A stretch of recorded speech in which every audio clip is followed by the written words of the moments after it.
Well, the thing about the cathedral here in Ballina is it's at the very centre of the town.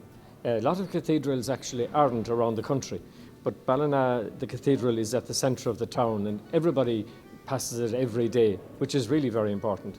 The second thing is that it is a lovely building architecturally, especially inside, where this wonderful ceiling, which is now being restored, was done in 1841. For the year 2000, the roof was replaced.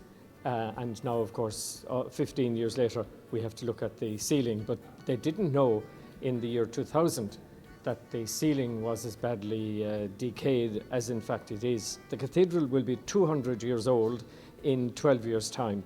We'll have the bicentenary. And I feel that we, as in our generation, have a duty to make sure that it's there in 200 years' time for the next generations. When we took on this, we knew it was a huge task, and there was hours spent sitting in the roof looking at it, trying to figure out how will we do certain tasks.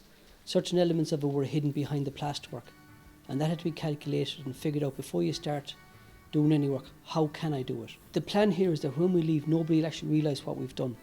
It's a pity in some ways, the amount of effort and detail that's going in here. And then when someone looks up and it's painted, it won't be seen. But that's the aim of the game, is that if I come and do my job right, you won't actually be able to tell where I was. This was done in 1820 and 1830 to see what those men were able to do, and then to come along and using the same techniques replicated again to the same standard that they did, and then to leave it looking seamlessly. It's a great pride in that.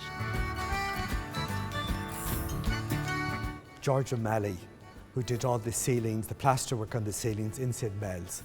We were very lucky that he's actually in charge of that work here as well. He's doing an amazing job, and it's wonderful to see his craftsmen in the process of doing the work. I'm from Newport originally, and it's the first time, I think, in 40 years that I've been back to work in Mayo. We were in Longford, we did the cathedral there, and while this isn't a natural extension of that, it certainly has helped. The badge of it being done properly is that you don't notice it. If it's done badly, it would stand out like a sore thumb. And it's enough for us to know that in 200 years' time, like the cathedral in Longford, that the cathedral in Ballina will be standing in 200 years' time because of what O'Malley Builders have done, Nolan Pointing and Brick and Restoration have done, and then because of what we have done on the internal. I believe that Bishop Fleming, in his wisdom, has extended the life of Ballina Cathedral indefinitely. And it's, while you won't see it up close, you'll have the reassurance of knowing that it's done and done properly. We're dealing with the external stonework, which at the moment has a lot of cement pointing in it, which is creating a lot of holding of moisture, and which is in turn is travelling back into the building.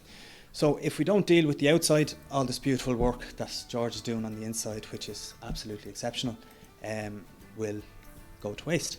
The guys that are working here, they absolutely thrive on it. My guys are staying down in Ballina, and I got a text at about 11 o'clock at night with a picture of Ballina Cathedral all lit up, and with a caption underneath it, "I love my job." So it doesn't get much better than that.